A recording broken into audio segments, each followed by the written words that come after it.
The more you chase someone, the faster they run away. Is that really true, I wonder? I wonder. I don't know. Chase and run. I mean, just the word, you're chasing someone, it sounds kind of like scary. It makes me feel like I'd want to run away. So that's what we're going to be talking about in this week's episode. Oh, Get Real with the English Sisters. I think if you chase someone, they run away because you sound like desperate. People don't like desperation, do they? No, so there is so I think you have to sort of, if you really, really like someone, you've got to like dose it, you know. Act cool. You've got to act cool. Yeah, that's it. You've got to. Yeah. I'm thinking about how my husband, like literally, I felt he did chase you. He did. I mean, he like exhausted. Wouldn't have got away with that now. No. That was almost like stalking levels. It was like every day. Yeah, he was in Italy. I was in England. He would like phone me every single day, and it would be almost boring on the phone because we used to have those old-fashioned hand phones on the wall, and I was just holding it and thinking, what? I mean, I could barely even understand Italian. No. So it was just like, hello, what are you doing? Oh my God. And I mean, I'd only met him on a random vacation, so yeah, that was like, but it was constant. He like wore me down every day, and then he even came to the UK, to meet me. So I kind of You weren't that interested in him, were you? No, I wasn't. No, I wasn't interested at all. It was like, just keep it was like the kind of more old-fashioned probably idea of courtship, that I didn't even realize I was being courted. But because I was 18 and I was like brought up in an English background, and he was an Italian, he was much older, 28 years old, and he had a different idea. That's how you would court a girl. Like in Italy, you would leave a rose on her car for months. And then all of a sudden you'd appear, and you would do these things, and that's how he thought it was normal to make a phone call every day, even though my parents would answer the phone. Most of the times it would be our mother. She would answer the phone, and I would be saying, no, I don't want to talk to him. No. Just say I'm at the doctor's or something. She would be embarrassed, wouldn't she? She would be so embarrassed. She would say, come on, he was a nice guy that had you at his home and he invited you. Be kind to him. And I thought, Mum, that's enough. I don't... If it hadn't been for Mum actually answering the phone, you probably would have never answered I used to stare at the phone and think, oh my God, not again. Because he used to work for a phone company, to be fair. So he would get all these phone calls, that were in the 80s. They used to cost a fortune. They used to cost a lot of money. He would get them for free. And so he would just be there at his office and ding, ding, ding, phone the UK. That would be on his agenda. Oh, yeah. It was actually on his agenda. Phone Jutka. I mean, we'd literally met. I came hitchhiking to Italy. We met for 2 weeks. Yes, there was something. There was a little bit of romance. We'd held hands. Yeah. We spent like, I had, I stayed at his apartment, and we spent like one real night together. I was an innocent virgin, so I thought that we'd actually had a proper, relationship, but we hadn't even, for me, I thought, oh, wait, he touched like second, third base. That was a big deal.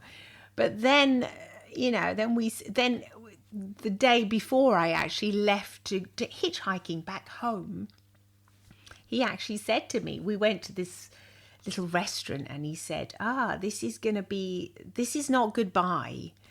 This is going to, we're destined to be together. We're going to stay together this is going to be your love story.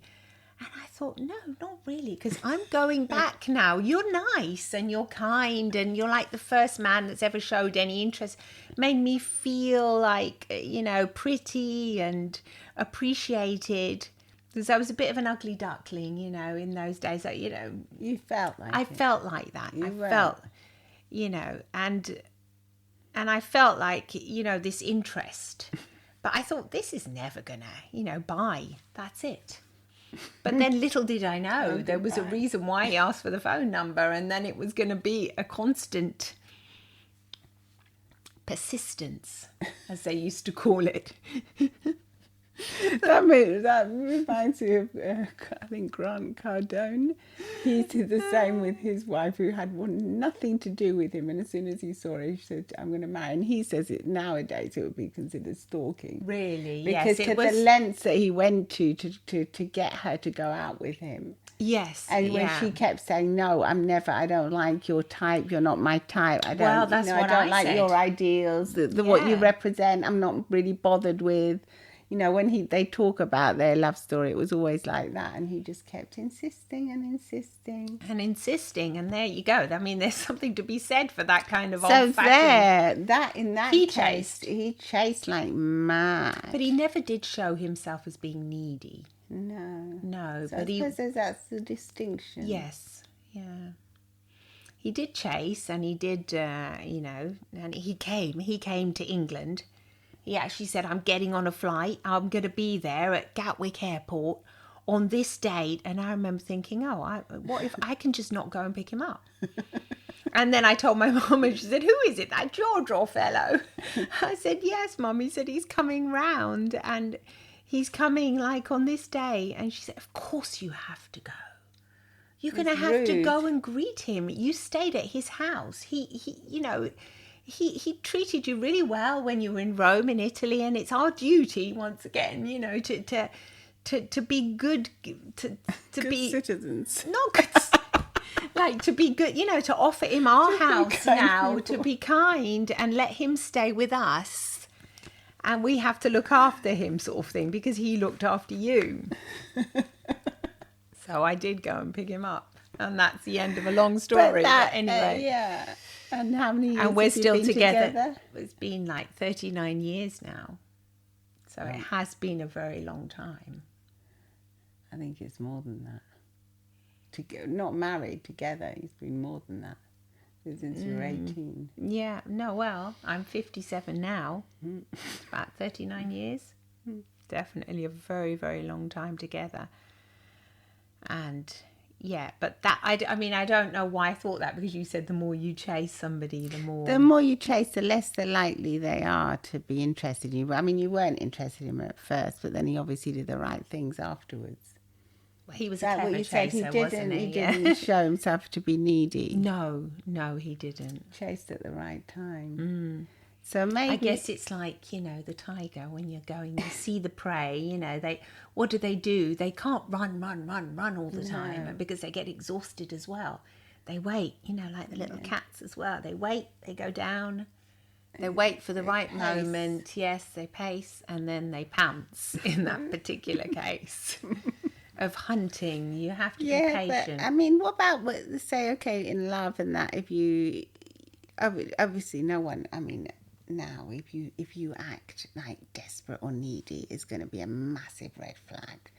Nobody is going to go near you. No, it's not nice to be needy or desperate. So in that case, to chase is not a good thing. No. But what about in life? If you're chasing your dreams, chasing. I think the thing about chasing is that sometimes you might be so busy with the chase part of it that you might not realise what you've already got, and you might forget to actually enjoy the journey.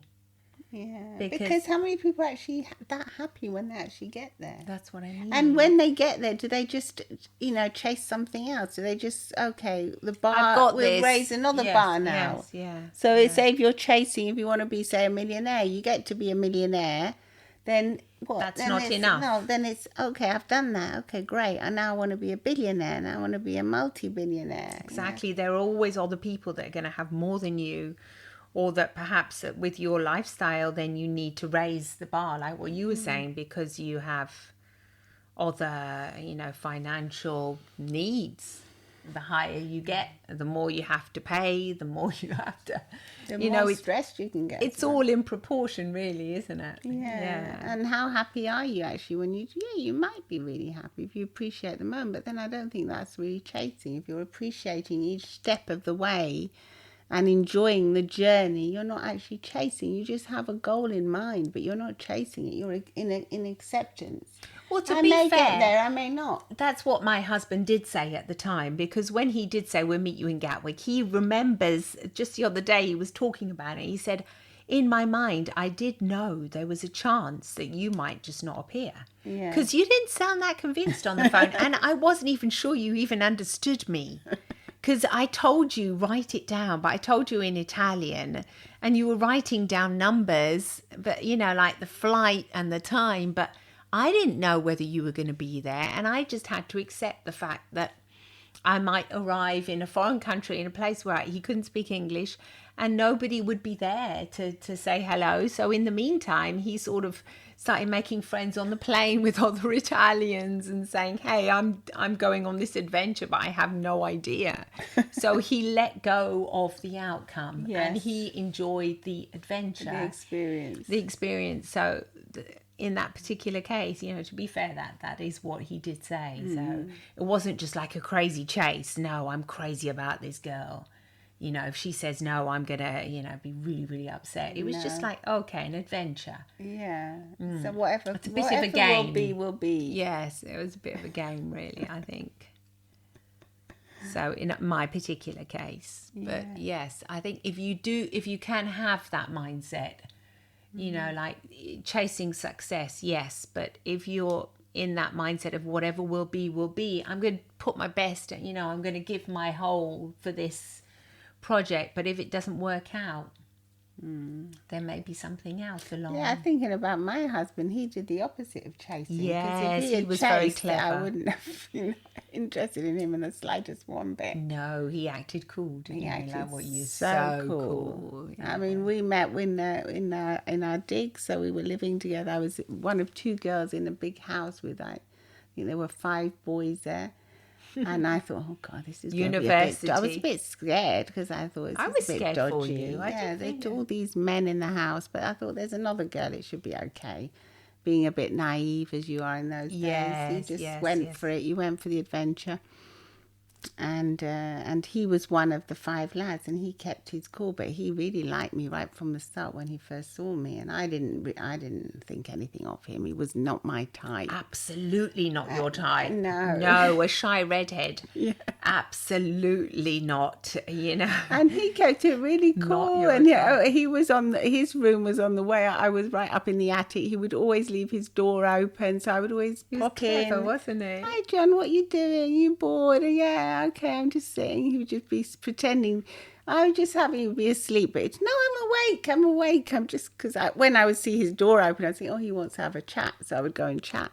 Obviously, there was a part of you that liked him, though, because he was really sweet. Him. Yeah. We became really good friends, but I didn't think anything else about, I'd never dream of romance. Oh, no, absolutely. So, but he kept his cool. He didn't chase at all. And in the end, it was me who did the chasing, because then when you said that, I was in love with him. He was lucky I was around. Yeah, because I mean, I might have realised on my own, but I don't know. A lot of these things slip away and you don't realise them. They do slip away. Yeah. Because you had other young men that were interested in you at the time.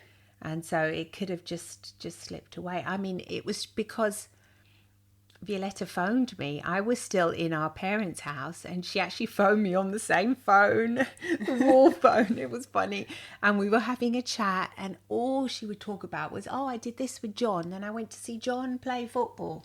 Then I went with this, and we had a long chat with John. We went to see this weird film. It was in French or something. Oh, cool, with John. Okay, everything was John. I said, but wasn't it when I came home that I was still talking about him? Yes, and then on the phone, and then when you actually came to visit and you came home, I thought, oh my God, it was so clear. Yeah. I thought, you were in love with John. And Violetta was like, no way do I love him. I'm not in love with him. I just really, really, really like him. I go, you love him. You are in love with this guy. And she was like, he was so shocked, weren't you? She was like, no, he's not my type. I go, look, it doesn't matter what he looks like on the outside. You might, he's not your type. Who cares? Yeah. This is real love. You have something so special with this person. And then, the rest is history as well. You have been with him for the same amount that I've been together, basically. Yeah, the same amount. Almost 40 years now. So, come on. That was a weird beginning. Well, I've been longer with him than I was alive on my own now, we've calculated. Yeah, me too. Yeah. I know, no, come on. Yes. How can that be longer with him than alive on your own? You have not. Don't be silly. I know we're I was 19. When you met him. When you met him, you mean. Oh, yeah, okay. we've been longer together than we have both been separate. Apart. Yes. Yes, right. Yeah, us too. Yeah. Yeah. That makes sense, yeah. Yeah, we've grown together and we've evolved and there's a lesson in your relationship as well. Well, the lesson is that he did not chase and he got. And he wasn't your type. No. But in the end, so there is more to physical. Yeah, there's more to There physical. is more to physical attraction. Yeah. Like this instant physical. It was a bit like Love is Blind. If I couldn't see him, I would have been completely, massively in love with him. Oh, yes. If I hadn't seen him and just been talking to him. And I was not attracted to my husband either, at all. I thought, no way, you're shorter than me. That was a big no-no. Because I am quite tall, and I thought, no, I want a guy, that's tall. at least a little bit taller than me. Yeah. He says he is taller than me, but come on, is he really? Maybe 1 centimetre, but, I just wear as soon as you wear tiny heel, you're taller. Tiny little heel. I'm already taller than him. I had to get married in complete flats because... Yeah. Because he's not tall. I mean, he thinks he's tall because he's Italian, that era. He's like, I am 174 and he is like maybe 174.5. Let's face it. I used to think he was very short. Yes. Yeah. Now I'm sort of kind of got used to him. I mean, I should have got used to him by now. But yes, he definitely wasn't my ideal. And I know that John was not yours. No.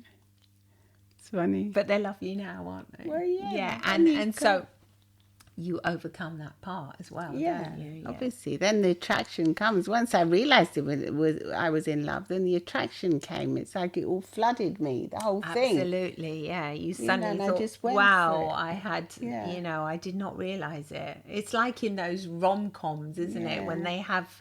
When they're usually good friends and they're they good don't realise that they're Yeah. actually attracted to each other. Yeah. It's very true in life as well. Life, so chase. You chase and, you've got to realise that it's not just about the chase, is it? About the journey. It's all about the journey. And it's during the day by day. It's about the person that you've got in front of you. It's about, so many different things. Yeah, it's definitely not just, and then you can be perseverance, not perseverance. You can be... Persevere. Yes, you can persevere, but what... Yeah, as long as you're not bothering the other person, obviously.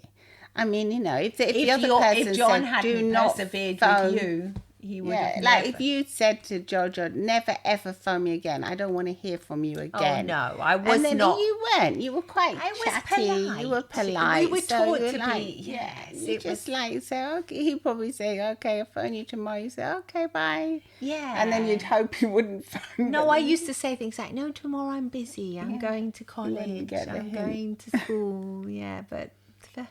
In the end, a lot of it got lost in translation, to be fair. Perhaps if we had been of the same language, he would not have persevered as much because he would have understood me and thought, you more and think, the vibes are not there. Yeah. I mean, he did have like a coupe de, when he first saw me. What's it called? He had a first love. No, it's that lightning thing. What's it called? Colpo di fulmine, you call it in Italian, which means like... Love at first sight. Love at first sight. But he did... It's a fulmine. It's like a lightning bolt. Yeah. So he did not feel love. He said he didn't realise he loved me. He just really liked me. It was like attraction. Yeah, but that's what they call Love at first sight, right? Okay. In yeah. English, Yeah, it's called love at first sight. Is when you just see someone and you know you want to be with them. Right. Okay. There's a mad attraction, a mad love for that person. For something, yes. He said he felt it when the first time he ever saw me. Yes, he had that. Yeah.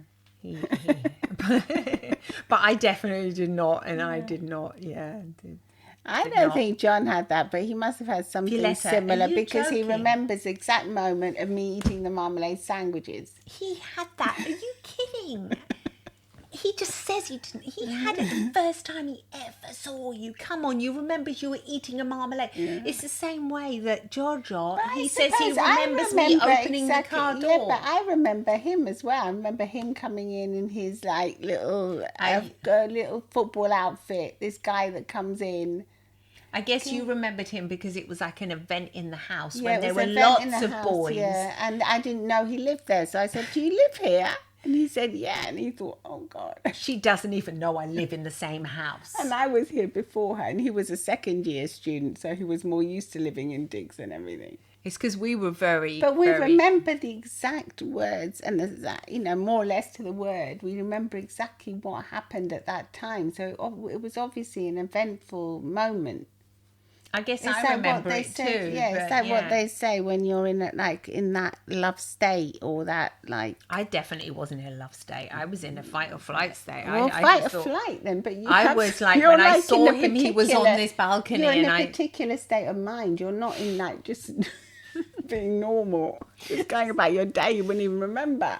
No, definitely. I was not in a normal situation. I was hitchhiking and this weird guy had picked us up and he was scary. And he said, "I'm going to introduce you to another guy." And from what we understood, and then he rang on the doorbell and then my husband appeared on this balcony like Romeo and Juliet. But it was like the scary version. And I saw this guy and I thought, oh my God.